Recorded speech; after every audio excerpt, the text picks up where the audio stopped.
Indisciplina. Salve, salve, ouvintes! Aqui é o João, professor do Cursinho Livre da Norte, da área de Humanidades, e estamos aqui para mais um episódio do Indisciplina na Rádio Comunitária Cantareira 87.5, na Brasilândia.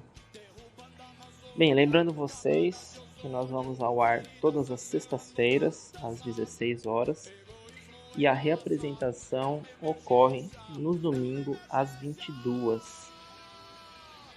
Estamos nos principais agregadores de podcast e no YouTube do Cursinho Livre da Norte.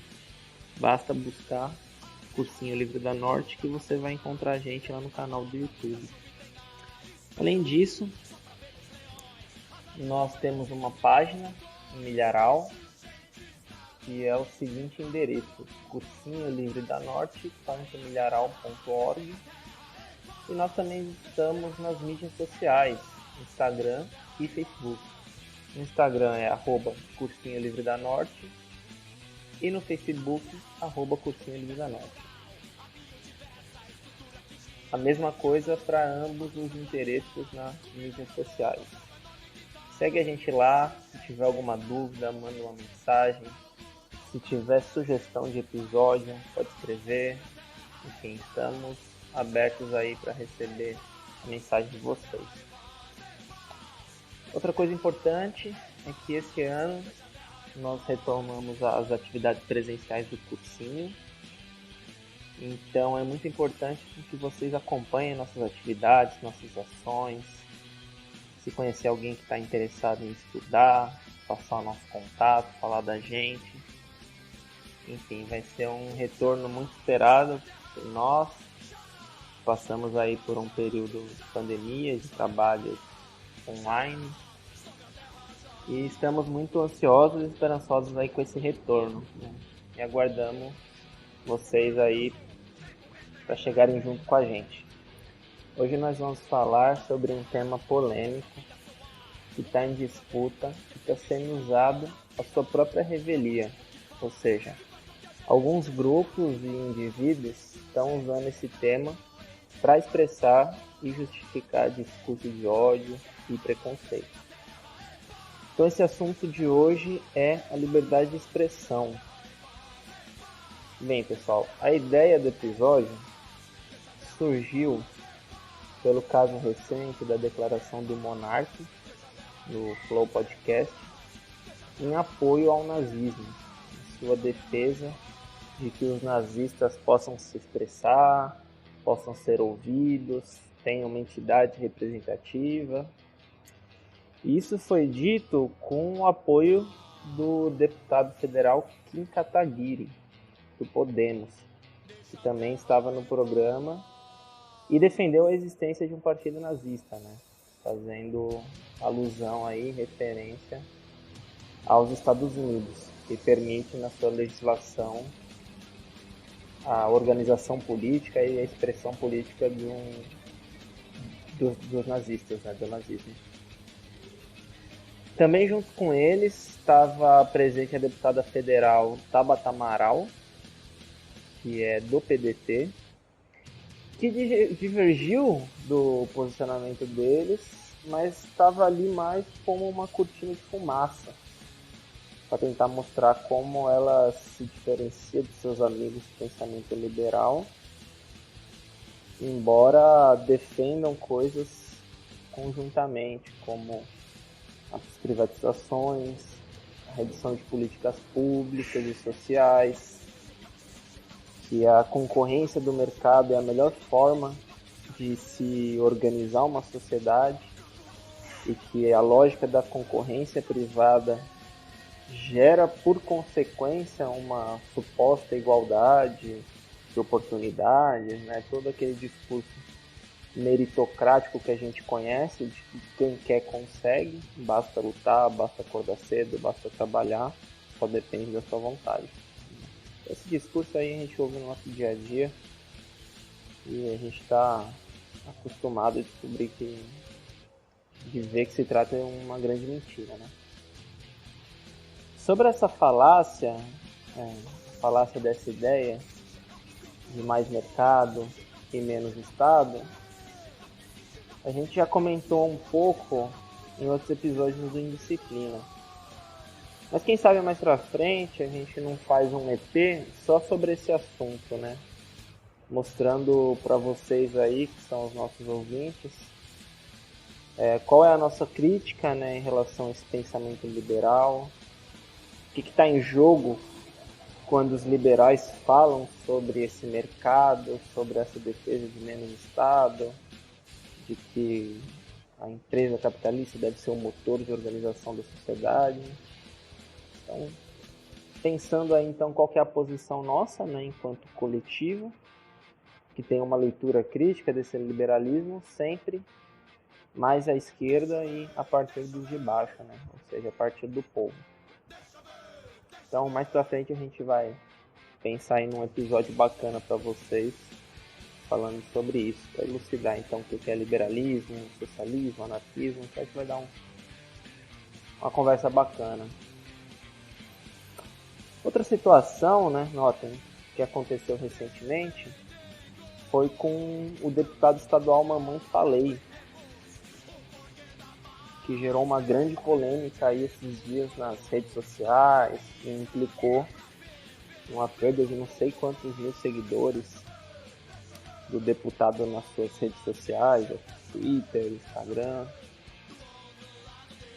que foi a seguinte frase, né, dita num contexto da guerra da Ucrânia, né, da guerra entre Rússia e Ucrânia, onde as mulheres ucranianas estavam em situação de refúgio por conta da invasão na Ucrânia. Ele disse o seguinte, né, em um áudio: elas são fáceis porque são pobres. Bem, como eu disse, isso ocorreu quando o deputado foi para a Ucrânia, numa suposta missão humanitária, e aqui é interessante a gente pensar quem pagou essa viagem para ele, né? Porque ele é deputado estadual. Ele pegou recurso público para fazer essa viagem, para dizer essas coisas. Então acho que é um ponto que cabe uma ponderação, aí cabe investigar, mas enfim. Ele foi supostamente nessa missão humanitária, mas que na verdade a fala dele revela um teor muito diferente, que é um teor de turismo sexual, um teor de objetificação da mulher, um teor de sexismo, um teor até mesmo de racismo, né, entendendo a hierarquia entre as raças no contexto inteiro da fala dele. E o relevante aqui para o nosso tema de hoje é que ele justificou sua fala pelo fato de ser um áudio privado. Ele estava ali só num grupo de amigos, né, não era para circular para fora. Como se esse discurso só fosse problemático se viesse a público, né? É isso que dá a entender quando ele justifica que, não, era um áudio privado, era um áudio meu entre meus amigos. E que essa opinião, essa posição, que se permanecesse apenas para ele, não seria um problema. E a questão aqui que eu estou trazendo é que o comentário diz muito sobre como ele pensa. Não é um simples comentário. O comentário dele é uma ação, né, de como ele pensa, como ele vê uma situação específica de conflito que mobiliza todas essas questões humanitárias, né? Também como ele vê as mulheres dentro desse contexto. Então, gente, olha que bizarro. O cara vai para um contexto de guerra, vê uma fila de mulheres refugiadas passando por maior veneno, por maior situação de risco de vida. E a coisa que o cara pensa é mandar um áudio para os amigos falando como elas são fáceis, compara a fila das refugiadas como uma fila de balada, né? Para vocês verem o nível, né, da escrotidão. Sem estender muito nesse ponto, né, mas é relevante colocar, é importante colocar para vocês, eu quero deixar registrado aqui que o Kim Kataguiri e o Mamãe Falei são crias do MBL. que é o Movimento Brasil Livre. Surgiu ali com as mobilizações de 2016, salvo engano. 2013, salvo engano. 2013 ou 2016?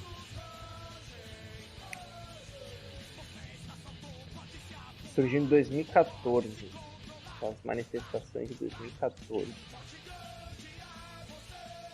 E que é um grupo de extrema-direita, né, que recebeu formação política dos grandes think tanks, né, think tanks, ou seja, tanques de pensamento, uma espécie de empresas de gabinete estratégico, né, que são muito alinhadas aos Estados Unidos, né. Então, por exemplo, tem a Fundação Rockefeller, os irmãos Koch, que inclusive são os que financiam o MBL, e que tem como objetivo formar lideranças políticas alinhadas ao mercado e aos Estados Unidos na promoção de suas ideias na América Latina.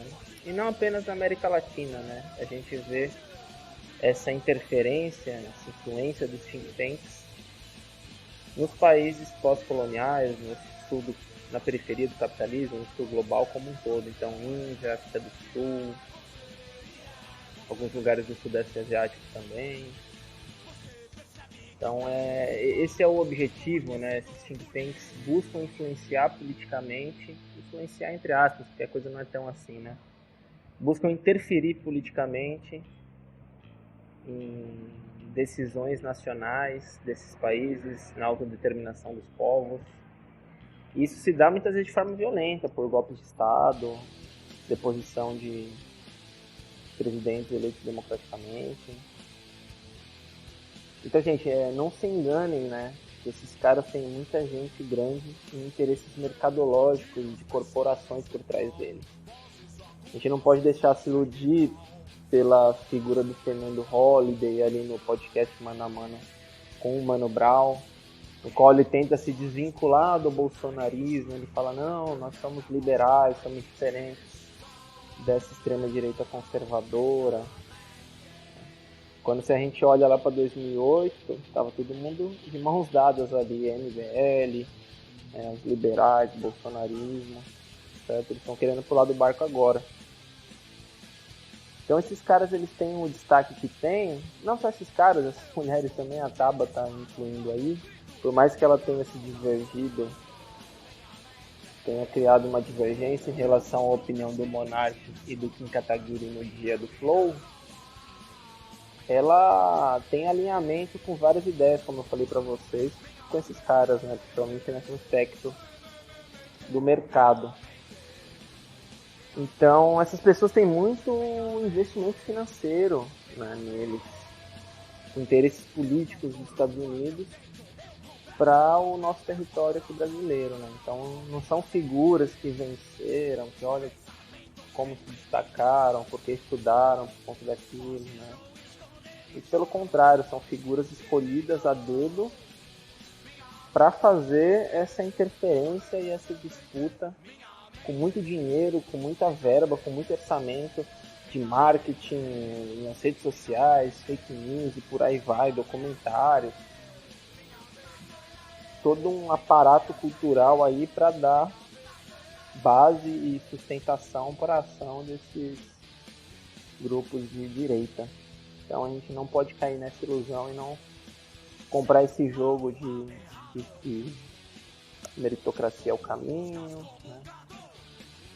De que é necessário privatizar, é necessário acabar com o direito trabalhista, que daí vai gerar mais emprego, de que privatizar a previdência social significa que eu não vou pagar para vagabundo aposentado, né? A gente tem que destruir todas essas ideias, isso é uma grande mentira, que na verdade serve como justificativa para que a classe dominante, para que a burguesia continue com seus lucros, continue com seus privilégios, né?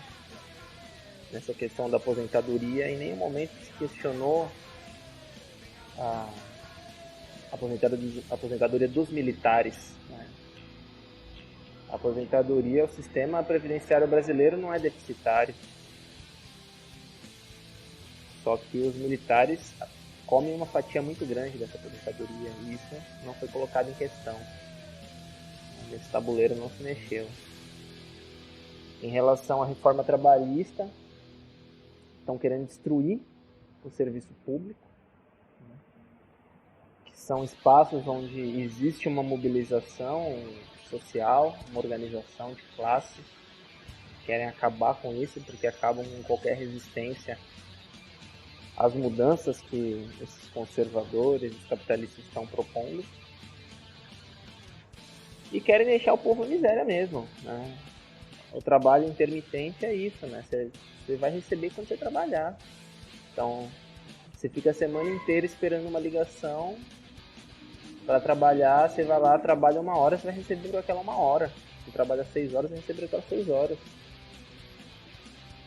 O tempo restante você se vira, né? O empregador não tem nenhuma obrigação com você, o Estado não tem nenhuma obrigação, é você e você no mundão. Então a gente tem que combater essas ideias e mostrar como isso, na verdade, tem a ver com o interesse da burguesia, o interesse dos capitalistas e não o nosso interesse de povo, o nosso interesse de classe trabalhadora. Entrando no tema da liberdade de expressão, é curioso observar os usos que se tem dado à ideia de liberdade para expressar o preconceito, para expressar o ódio. Após o caso do Monark, alguns grupos saíram em defesa não só dele, mas também da liberdade de grupos nazistas se expressarem, além de argumentarem que o que estava acontecendo ali era um cancelamento do monarca, um fim da liberdade de expressão, de que a liberdade de expressão tinha morrido, estávamos vivendo tempos sombrios. Esse foi um pouco dos argumentos aí das pessoas e dos grupos que estavam concordando, estavam alinhados com o que o Monark falou no Flow Podcast. Essas pessoas, elas vão se basear muito na Constituição norte-americana e na ideia de liberdade que está ali dentro. Embora eu acredite que muitos deles nem tenham parado para ler esse trecho aí da ementa da Constituição. Mas, para trazer aqui para vocês, essa parte da primeira ementa diz o seguinte: o Congresso não deverá fazer qualquer lei a respeito de um estabelecimento de religião ou proibir o seu livre exercício, ou restringindo a liberdade de expressão ou da imprensa, ou o direito das pessoas de se reunirem pacificamente e de fazerem pedidos ao governo para que sejam feitas reparações de queixas. Bem, seguindo a risca, então, o que a ementa diz, é permitido a existência de um grupo nazista, né, de um partido nazista. Inclusive, como eu citei, é o caso que acontece nos Estados Unidos. O partido nazista é legalizado, há fóruns de internet, que inclusive muitos brasileiros estão, né, brasileiros vinculados ao neonazismo, e essa hospedagem na gringa se dá com o intuito aí de não sofrer represálias por aqui. Então, para essa galera, os Estados Unidos é visto como uma referência para pensar a democracia liberal, né? Como se lá fosse uma democracia perfeita, uma democracia ideal, onde a liberdade de expressão estaria no seu ápice e que ela deve ser transportada, né? Deve ser levada para todos os demais países. Então, a base que está aqui em jogo nessa ideia de liberdade de expressão é também a noção de humano, o que é o ser humano, e de como essa ideia de humano está atrelado à ideia de indivíduo, especificamente o individualismo burguês. Isso é, o indivíduo como um ponto elementar da sociedade, como foco da sociedade. Então, é uma espécie de sociedade sem social, sem coletividade, porque a sociedade seria composta por indivíduos, ou melhor, indivíduos e empresas, né? Porque essa noção de indivíduo também está muito ligada ao mercado, no qual esses sujeitos representam empresas e se relacionam com outros indivíduos de empresa. Né? Então seria essa dinâmica de indivíduos soltos, com alcunha do CNPJ, por exemplo, se relacionando com outros indivíduos de empresas também. Essa seria o social, essa seria a sociedade. Então, meio que essa concepção dissolve uma ideia de coletividade, uma ideia de espaço social, porque apenas indivíduos competindo entre si na busca de uma maximização da vida, da maximização do lucro. E aí o problema dessa visão, né, é que é como se o indivíduo fosse uma ilha, né, fosse um sujeito solto no mundo social, como se questões sociais e os outros indivíduos não influenciassem ele não tivesse que se preocupar com questões da sua volta, basta eu olhar para o meu próprio umbigo e seguir, que é isso aí, né? Não tenho que me preocupar com nada que me constitui enquanto indivíduo, e também é acreditar que o indivíduo não é atravessado por uma experiência coletiva, né? Por uma experiência política, como se o indivíduo existisse uma capa impermeável que não se contamina com os outros, né? E essa é uma noção interindividualizada de sujeito, onde esse sujeito busca unicamente os seus próprios interesses. Em suma, essa ideia do indivíduo no liberalismo burguês, né? Resumidamente aqui eu trouxe para caracterizar para vocês, e acho que vai tornar um pouco mais compreensível o debate que eu vou trazer agora no próximo bloco, que é justamente para pensar por que o nazismo não é liberdade de expressão, porque tem coisas que não se tratam de liberdade de expressão, certo? Então é isso, pessoal, vamos fazer um breve intervalo, mas continuem aí que vem mais papo aí pra gente. Até já.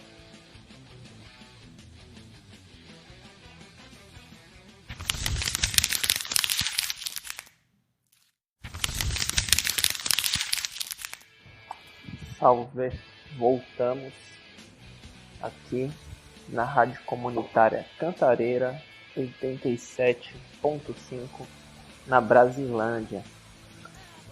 Hoje estamos falando sobre liberdade de expressão. Tudo pode vir nessa alcunha de liberdade de expressão, ou seja, tudo é liberdade de expressão. Então agora eu vou fazer duas considerações a respeito dessa questão, mas que aqui eu não vou finalizar essa nossa discussão, porque eu acho que é uma discussão que tem várias entradas, tem várias possibilidades de debate, a depender do exemplo que a gente cita.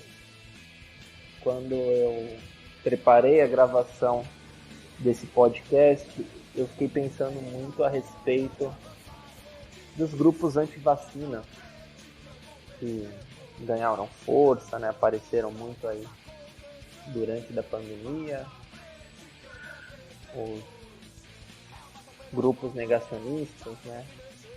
Eu acho que nesses casos existe uma particularidade para a gente pensar, que talvez os pontos que eu coloque aqui vão deixar um pouco a desejar. Mas eu quero que vocês entendam que são colocações para fazer a gente pensar, para fazer a gente refletir, e que combate totalmente, de forma enérgica, a ideia de que qualquer coisa é liberdade de expressão, né? Combate essa ideia de que preconceito e ódio pode ser expresso porque é a minha liberdade de expressão, né? Então, a gente aqui está combatendo essa ideia. O primeiro ponto é que as pessoas que defendem liberdade de expressão para casos de nazismo fazem uma confusão muito grande ou cometem um equívoco de achar que o ato de expressar algo não se materializa, né? Ou seja, o ato de eu falar algo é simplesmente falar. Se encerra ali, eu falo e acabou. Não tem um impacto concreto, não tem um impacto material, não tem uma consequência, não tem um resultado. Então, quando o Monark ou o Takagiri defendem a expressão de uma ideologia nazista, parece que aquela expressão, aquele ato de falar ou empunhar a bandeira se resume ali. Mas que aquilo não vai ter uma implicação concreta, por exemplo, para a população de judias, para ciganos, para LGBTQIA+, para populações racializadas. Porque parece que se trata apenas de uma expressão verbal ou de uma expressão performativa por meio de uma bandeira, uma camiseta, né? Então essa ideia de liberdade de expressão dessas pessoas desvincula a expressão de algo que tem consequências, né? Tem consequências materiais na vida das pessoas, que envolvem as pessoas serem agredidas no seu cotidiano, serem presas, serem mortas. Parece que isso não ocorre com essa concepção aí de expressão. Bem, e outra coisa é você expressar uma afirmação ou uma discordância em relação ao que diz respeito a tomadas de posições, a ações, interpretações de mundo e de vida, forma de organizar a política, de organizar a economia, de organizar a sociedade. Isso é uma coisa. Outra coisa é expressar algo que já tome as pessoas ou um grupo social determinado como inferiores ou como um grupo que deve ser combatido antes mesmo desse grupo se posicionar, emitir determinada opinião. Isso não é liberdade de expressão quando você condena um grupo, seja racial, seja religioso, de gênero, sexualidade, etc., pelo que eles são. O que está em questão, em debate aí, não é como ele pensa, não está num plano das ideias, discutindo, não, porque tal grupo tem essa concepção sobre economia, sobre a gestão escolar, esse outro grupo tem essa visão. Não é isso que está em debate, né, quando a gente fala de nazismo. O que está em debate aí é uma concepção que já de cara hierarquiza a humanidade e condena um determinado grupo pelo que ele é, né? Determinado grupo racial, enfim, pelo que ele é e não pela forma com que ele age, pela forma com que se posiciona, pelo seu papel na sociedade, pela sua interpretação, né?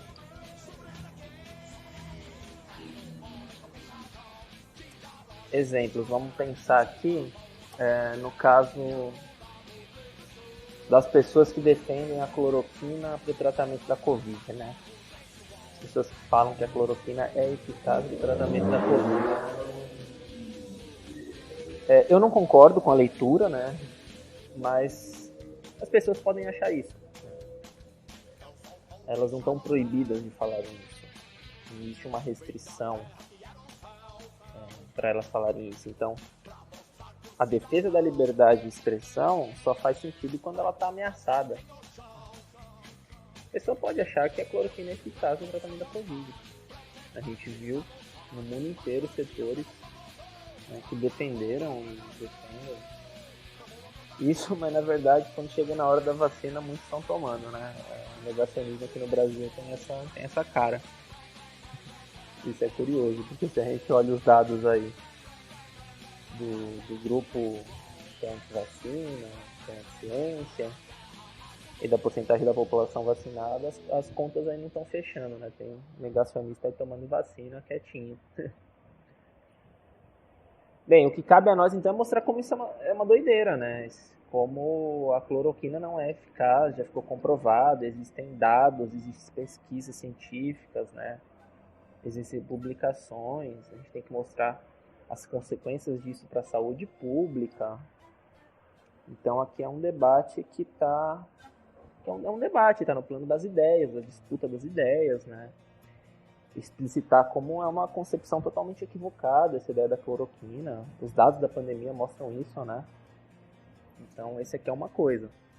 Outra coisa, como o nazismo defende, é você exterminar uma parte da população pelo que ela é. Né? Hierarquizar em raças e sub-raças e aí operar o extermínio dessas sub-raças, como entendiam os nazistas, né? Então são coisas distintas. Eu citei a questão de que a defesa da liberdade de expressão só faz sentido quando ela está ameaçada. Né? Alguém vai sair por aí defendendo, por exemplo, o direito, que a direita tem de dizer que o Brasil viveu o comunismo nos governos PT? Não. Tudo bem, é uma interpretação da direita. A direita já tem esse direito de expressar isso. Embora seja uma avaliação totalmente equivocada, totalmente errada, né? O máximo que a gente viveu aqui foi um rescaldo de políticas sociais, né? Com alguma redistribuição de renda, algum mínimo. Mas que aí está o ponto, né? O nosso papel, então, é criticar duramente essa leitura, mostrando as evidências que provam o contrário, né? Como essa visão é equivocada. Então, isso se dá por meio do debate, porque esse setor direito tem a liberdade de defender essa leitura de que a gente viveu o comunismo e que Bolsonaro, a extrema-direita, salvou o Brasil do comunismo. Tudo bem, já é um direito. Não faz sentido você bater no peito e defender isso, sendo que isso não tá sendo ameaçado, né? E aí parece que essa ideia de liberdade de expressão vira para esses grupos de direita e neoconservadores um escudo, né? Onde eles podem expressar ódio, preconceito, né? E é muito comum a gente ouvir em debates, né? Podcast, né? No jornal, na mídia em geral, né, as pessoas se defenderem usando essa ideia, mas aí é a minha liberdade de expressão, ou eu tenho o direito a ter essa opinião, né? E ninguém está questionando isso, a questão não é essa, a questão é que a gente está debatendo, não se você tem a liberdade de dizer, nesses casos, né, como por exemplo, o Bolsonaro livrou o Brasil do comunismo, nesses casos, por exemplo, que você tem o direito de falar isso, ninguém está questionando, né? O que eu estou questionando é que é uma ideia errada, é uma ideia que não se sustenta, né? Então muitas vezes esse uso também da liberdade de expressão acaba virando um escudo aí para vazio, né? Para não se debater, se esconde atrás desse argumento, mas aí é a minha liberdade de expressão, é o que eu penso, eu tenho o direito a pensar assim.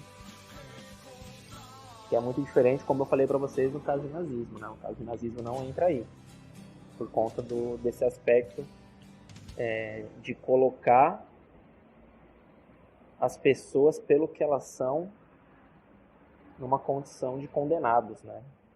São coisas diferentes. E aí o segundo ponto para a gente conversar aqui é que essa fala do Monark e a fala do Kim Kataguiri transmite a ideia, como eu falei um pouco antes, de que o nazismo é uma mera opinião, né? É uma questão de os nazistas tinham uma opinião de como organizar a sociedade alemã naquele período, ou de como se mobilizar politicamente para superar a crise. Então, na verdade, não é isso que está em questão. Né? nazismo não põe em debate uma concepção dos judeus sobre A, B ou C. Eles não estão debatendo com os judeus sobre economia, sobre política, sobre gestão do Estado, sobre a melhor forma de gerir e organizar a burocracia, por exemplo. Não é isso que está em questão. O nazismo ele traz como central em sua ideologia a hierarquização das raças, né? Com a raça ariana no topo e as demais abaixo. Daí seriam justamente a subhumanidade, né? Talvez nem seria. E aí os nazistas eram e são contra determinadas raças pelo que elas são, né? Então eles são contra os judeus, ciganos, eslavos, se a gente for pensar em aspectos de sexualidade, população LGBTQIA+, pelo que são, não pelo que pensam, pelo que defendem ali, já estão condenados de antemão. Não quero nem saber a forma que você pensa sobre economia, sobre política, já está condenado de antemão por pertencer a esse grupo. Então, quando que falam que nazismo é opinião, ou nazismo é liberdade de expressão, não está em jogo não concordar com os judeus. O nazismo não traz isso. Não quer dizer, os nazistas não discordavam dos judeus ou dos ciganos. Eles tinham uma concepção prévia, né, do que é humano e do que não é, e o que não está dentro dessa categoria de humano deve ser exterminado. Aí por critérios étnicos, raciais, de nacionalidade, de gênero, né, que já condenou muita gente de antemão aí. Bem, esse debate sobre liberdade, né, liberdade de expressão, remonta a vários séculos, a vários autores e autoras que pensavam o tema, desde a filosofia clássica até a atualidade. Por exemplo, a gente tem o Chomsky, Noam Chomsky, que é um anarquista que escreve atualmente, pensando nessa questão da liberdade de expressão, ao mesmo tempo que a gente tem um filósofo chamado Stuart Mill, inclusive muito referenciado aí pelos liberais, que escreveu lá no século XIX, 1860, e ele tem um argumento no mínimo curioso, né, que é diferenciar a ideia de liberdade de expressão do ato de ameaçar, que é um ponto também que os conservadores ou os liberais pegam um pouco dessa referência ao Stuart Mill, né? Seria a ideia da liberdade de expressão, ela, de acordo com o Mill, deve ser defendida em todas as situações, até mesmo no caso de insulto, né, a alguém ou calúnia a alguém. Enquanto o ato de ameaçar já deve ser restringido, porque aí ele se constitui como uma agressão direta a outra pessoa, né? Bem, aí muito nessa concepção aí, como eu falei no início, é separar uma coisa da outra, né? Como se o ato de falar, o ato de expressar, não fosse também um ato de ameaçar nesse caso, né? Como se, por exemplo, as falas do presidente Bolsonaro em relação ao Supremo, em relação a uma tentativa de golpe de Estado, não fosse uma ameaça em si, né? Não trouxesse consequências para a sociedade, né? Como se o ato de falar fosse simplesmente uma coisa que se encerra ali e não tem consequências concretas, como eu comentei. Então essa visão é bem problemática e muitos liberais e conservadores vão partir também dessa diferenciação. Uma coisa é liberdade de expressão, outra coisa é ameaça, é ato de ameaçar. Eu acho que a gente tem que problematizar um pouco essa dicotomia de uma coisa é uma coisa, outra coisa é outra coisa, porque as coisas estão entrelaçadas, né? A gente viu aí como essa ideia de expressar também está entrelaçada com a ideia de ameaçar. Bem, aí ainda nesse caso, nesse fatídico caso do Flow, houve uma comparação, sempre tem uma comparação com a esquerda, né? Comparar o nazismo com a esquerda, ou mais especificamente com o comunismo na figura do Stalin. E aqui eu quero deixar bem evidente que eu não tenho simpatia nenhuma pelo Stalin, né? Pelo contrário, a experiência anarquista foi muito reprimida pela União Soviética, não só por Stalin, como por Lenin e inclusive Trotsky. O exército ucraniano do máximo que o diga. Mas também não posso deixar de apontar que é um argumento utilizado pelos liberais que é falacioso, que é um argumento falso, um argumento que não tem pé nem cabeça comparar o comunismo com o nazismo, né? Primeiro porque o comunismo ele não parte de uma hierarquização da sociedade por critérios raciais ou por critérios de nacionalidade, de gênero, orientação sexual, etc. Por mais que o stalinismo tenha uma expressão, né, de uma experiência de repressão, a gente não pode falar que o stalinismo é a regra da experiência e do comunismo, né? Além disso, de que o stalinismo não expressa todas as leituras e todas as experiências comunistas e socialistas, né? É apenas uma. É o que a gente critica, e aí eu digo os anticapitalistas em geral, não é o burguês pelo que ele é, não é a burguesia pelo que ela é. Então, a gente não expressa ódio em relação ao indivíduo burguês pelo que ele é. Ou, por exemplo,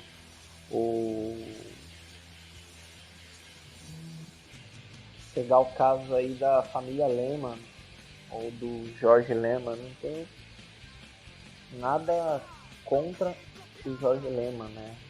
Que é um dos empresários mais ricos no Brasil, tem participação na empresas, em marcas como Oreo, Trident, Brahma, Budweiser, Ambev, Burger King, Americanas, né? Além de investir em outras empresas como iFood, Cultura Inglesa. A questão que os anticapitalistas criticam é o papel que essa classe social assume na sociedade capitalista, né? Então não é uma crítica ao que ele é enquanto sujeito, ao seu âmago, mas sim ao papel que ele desempenha nessa sociedade de classes, na organização material do capitalismo, nas relações de produção. Então são coisas diferentes. São coisas totalmente diferentes e que no argumento ali que aparece no Flow, tanto pelo Monark quanto pelo Kataguiri, e aí nesse momento a Tabata dá uma sambada ali, né, dá uma oscilada em sua posição, expressando exatamente a serviço de quem ela tá. Não dá conta de entender, né? Não dá conta de captar de que é incomparável essa relação aí do nazismo com o comunismo, com o socialismo, com o anticapitalismo, porque são leituras totalmente diferentes, né? São espantalhos, eles pegam espantalhos como o stalinismo, generalizam para tudo que é experiência de esquerda, né? Tudo que é experiência de esquerda é stalinista. Não analisam o caso concreto do stalinismo, da experiência da União Soviética, das disputas que existiam internamente, a experiência socialista de lá, e usam aí o stalinismo como sinônimo de tudo que é esquerda, de tudo que é de socialismo, de tudo que é capitalismo, como um espantalho, né? Vamos jogar, e daí a gente consegue esconder e abafar esse debate. É um pouco também do que acontece quando esses pensadores, esses políticos aí, trazem a ideia da democracia, né? Da mesma forma quando trazem a ideia da liberdade de expressão. No vazio não significa nada, gente. E acho que esse é um ponto importante para a gente pensar. Quando essas palavras são abstratas, são vazias de sentido, a pessoa só joga, porque a democracia, eu sou a favor da democracia, eu defendo a democracia, ou eu sou a favor da liberdade de expressão, e a pessoa não fala o que entende por democracia, o que entende por liberdade de expressão, né? Quem são os sujeitos que estão ali, com qual grupo social eu estou, qual aposta que eu estou fazendo, qual lado da política eu estou participando, né? Isso não quer dizer nada. São palavras bonitas que muitas vezes são jogadas ali para marketing, para sensibilizar as pessoas. A gente viu isso aí muito também nesses anos com o governo Bolsonaro, né? Quem chocou o ovo aí do bolsonarismo, né, da extrema-direita, que foram esses liberais, MBL, né, toda essa cambada aí, agora tá pulando fora do barco, né? Ano passado, ano retrasado, tava falando que era a favor da democracia, mas lá em 2018 parece que estavam em outro lugar, né? Então essa ideia da democracia jogada ao ar, sem conteúdo, não faz sentido da mesma forma que a liberdade de expressão sem conteúdo não faz. Da mesma forma que comparar nazismo com comunismo não faz sentido por conta dessa dupla diferenciação que eu falei para vocês. Bem, pessoal, só uma palhinha também para contribuir para esse amplíssimo debate. Eu trouxe dois autores aí que têm perspectivas opostas, né? O Chomsky e o Mill, só para também elucidar um pouco aqui para vocês como esse debate aí tem longa data na filosofia, na ciência política, nas ciências sociais como um todo, nas ciências humanas como um todo, na verdade, e que é complexo, né? Muitas vezes a gente pega esse assunto muito simplificado, muito jogado de qualquer jeito, ou o assunto instrumentalizado para interesses políticos, né? E às vezes a gente fica, putz, né, mas como que eu me posiciono, como que eu entendo? Então acho que eu não tenho o intuito aqui de explicar tudo, porque eu acho que é um tema que é difícil de explicar tudo. Como eu falei para vocês, tem várias entradas, várias saídas, várias abordagens. Até mesmo se a gente for pensar aí o que eu falei a respeito do negacionismo, dos antivacinas no Brasil, acho que dá pra gente debater bastante ainda. Dá para puxar para outros lados, né? Pensar outras questões, por exemplo, de como a fala do governo federal, as campanhas do governo federal, do Ministério da Saúde, na defesa da cloroquina, no discurso anti-vacina, né? Contra isolamento e tudo mais, teve uma implicação muito concreta nessas 600 mil mortes contabilizadas, né? Talvez sejam até muito mais, né? E que a gente tem que entender isso de forma mais complexa, porque o governo federal tem todo um equipamento de Estado, né? Uma maquinaria de Estado que formou a opinião de muita gente, né? Infelizmente a gente vê muitas pessoas sendo cooptadas e capturadas aí por esse discurso anti-ciência, anti-vacina. Mas a gente não pode desprezar que é isso, o governo federal tem todos os recursos na sua mão para propaganda, para marketing, tem muita grana envolvida em grupos de Zap, Telegram, por aí vai, né? Então tem toda uma maquinaria que torna um pouco mais complexo esse debate aí também, da liberdade de expressão, no sentido da materialidade que a expressão ganha, né? Então, bem, é isso, pessoal. Espero que tenham gostado. E até a próxima. Forte abraço.